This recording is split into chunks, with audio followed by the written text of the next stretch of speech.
సమస్యల్ని ప్రభుత్వ దృష్టి తీసుకొచ్చి మరి రోజు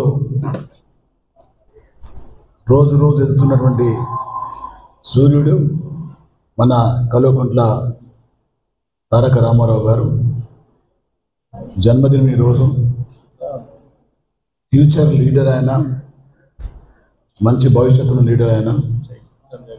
గత 10 ఏళ్ళ బీఆర్ఎస్ ఐటీ రంగంలో కానీ అభివృద్ధి పథంలో కానీ రాష్ట్రాన్ని ముందుకు తీసుకున్నటువంటి నాయకుడు. ఈ దేశంలోనే తెలంగాణ రాష్ట్రాన్ని నంబర్ 1 రాష్ట్రంగా తీర్చిదిద్దినటువంటి నాయకుడు కేటీఆర్ గారి యొక్క జన్మదినం ఈరోజు జరుగుతున్న పరిణామాల దృష్ట్యా రోజుకు ప్రజా సంక్షేమాన్ని మర్చిపోయి ప్రజలకు అడ్డమైన వాగ్దానాలు ఇచ్చి ప్రజల్ని మోసం చేస్తున్న గవర్నమెంట్ను ప్రతిరోజు నిర్మాణాన్ని ఎదుర్కొంటూ ప్రజల దృష్టికి తీసుకెళ్తున్న నాయకుడు. అదేవిధంగా ఐటీ శాఖ మంత్రిగా, పంచాయతీరాజ్ శాఖ మంత్రిగా, ఆర్డబ్ల్యూఎస్ మినిస్టర్గా, ఇండస్ట్రీస్ మినిస్టర్గా తక్కువ వయసులోనే ఎక్కువ పదవుల్ని అలంకరించి ఆ పదవులకు వన్నె తెచ్చినటువంటి నాయకుడు కేటీఆర్ గారు. వారు భవిష్యత్తులో తప్పకుండా ఈ రాష్ట్రానికి ముఖ్యమంత్రి అవుతారు. వారు ముఖ్యమంత్రి అయితే ఈ రాష్ట్రాన్ని దేశ ప్రజలు చూసి మురిసిపోయే విధంగా ఈ రాష్ట్రాన్ని తీర్చిదిద్దడానికి నమ్మకం నాకుంది, మా అందరికీ ఉంది.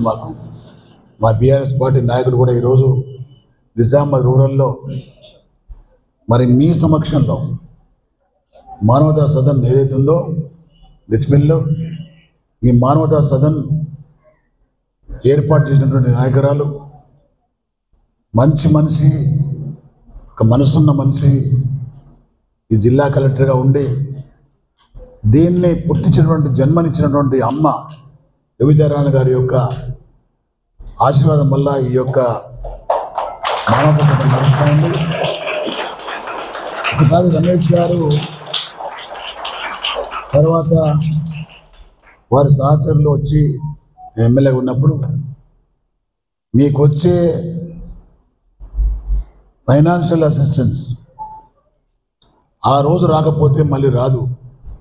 ఆ రోజు రాకపోతే అసలు ఈ మానవ సదనం మూసేసేవాళ్ళే. సరే ఫండ్స్ రావు, ఇవాళ రాకపోతే రేపు రావు, సరిగా రేపటి నుంచి ఎప్పుడు రావు కూడా, దీన్ని మూసేసుకోవాలా, మరి పిల్లలు అనాథలు అయిపోతారు, ఇబ్బందులు అవుతాయి సార్. ఇప్పటిదాకా బాగా నడిచింది, మీ అందరి సహకారం వల్ల భవిష్యత్తులో నడుస్తారు అన్నప్పుడు నేను స్వయంగా వెళ్ళి దేవయాని కావచ్చు ఆమె పేరు, ఐఏఎస్ ఆఫీసర్, బాగా చాలా మొండి గట్టి మనిషి, మా దగ్గరికి నేను మాట్లాడితే బాబు ఆమె ఫండ్స్ రిలీజ్ చేసిన రోజు. కాబట్టి ఈరోజు ఇలా ముందుకు నడుస్తూ ఉంది. భవిష్యత్తులో కూడా మీ ఫ్యూచర్ కోసం భవిష్యత్తులో మీలాంటి పిల్లలు, మీలాంటి యొక్క ఆడబిడ్డలు కానీ మగపిల్లలు కానీ ఎవరైతే తల్లిదండ్రుల వల్ల సమాజం వల్ల ఇబ్బంది పడుతున్నటువంటి సందర్భంలో వచ్చిన పిల్లలు మీరందరూ, నేను ఒకటే మనవి చేస్తున్నా, ఇవాళ కేటీఆర్ గారిని ఇన్స్పైర్ తీసుకొని మీరు, వారి ఇన్స్పిరేషన్ ఏంటంటే గరీబ్ గాళ్ళల్లో చదువుకునే పిల్లలకే అత్యంత పట్టుదల ఉంటుంది, టర్నింగ్ పాయింట్స్ వస్తాయి వాళ్ళకు. ఈరోజు ఎవరే కానీ రాష్ట్ర ప్రధానమంత్రి కానీ, దేశ ప్రధానమంత్రి కానీ, రాష్ట్ర ముఖ్యమంత్రులు కానీ, గవర్నర్లు కానీ, ప్రెసిడెంట్ ఆఫ్ ఇండియా కానీ, ఎవరైనా కానీ వాళ్ళందరూ కూడా ప్రభుత్వ స్కూల్ చదువుకున్న పెద్ద వ్యక్తులు వాళ్ళందరూ. ఎందుకైతారంటే అట్లా, దాని కారణం ఏంటంటే సమాజంలో మనల్ని ఎవరైతే చిన్నచూపు చూస్తారో, అవమానాల పాలవుతారో పిల్లలు, దాన్ని ఒక ఛాలెంజ్గా తీసుకొని ఈ సమాజంలో తలెత్తుకుని తిరిగే విధంగా బతకాలి అనే ఉద్దేశంతో బాగా కసిగా చదువుకొని కసిగా సమాజాన్ని ఎదుర్కొంటూ ఆర్థిక ఇబ్బందులు ఉన్నా, తల్లిదండ్రుల వాళ్ళ సహకారం లేకున్నా, పట్టుదలతో తిండి లేకున్నా, ఆహారం లేకున్నా, నిద్ర లేకున్నా చాలా గట్టిగా పట్టుదల చేసి చదువుకుంటే ఏ సమాజం అయితే మనల్ని అవమానించిందో, ఏ సమాజం అయితే మనకు తక్కువ చూసిందో, అదే సమాజం నువ్వు మంచి స్థానంలో కూర్చుంటే ఆ సమాజం నీకు సైలెంట్ కొడుతుంది. నీకు ఈ దేశంలో చాలామంది ఉన్నారు, అవమానించిన వాళ్ళే సైలెంట్ కొట్టి సరెండర్ అయినటువంటి వ్యక్తులు చాలామంది ఉన్నారు ఈ దేశంలో. ఆ విధంగా మానవతా సదనంలో చదువుకునే పిల్లలు కూడా ఆ విధంగా కావాలని ప్రతి ఒక్కరిని కోరుకుంటున్నా, భగవంతుని ప్రార్థిస్తున్నాను. చాలా చాలా ధన్యవాదాలు. ఈరోజు కృష్ణ పేద పిల్లలకు కొంత సాయం చేయాలనే ఉద్దేశంతో బట్టలు తీసుకొచ్చిండు.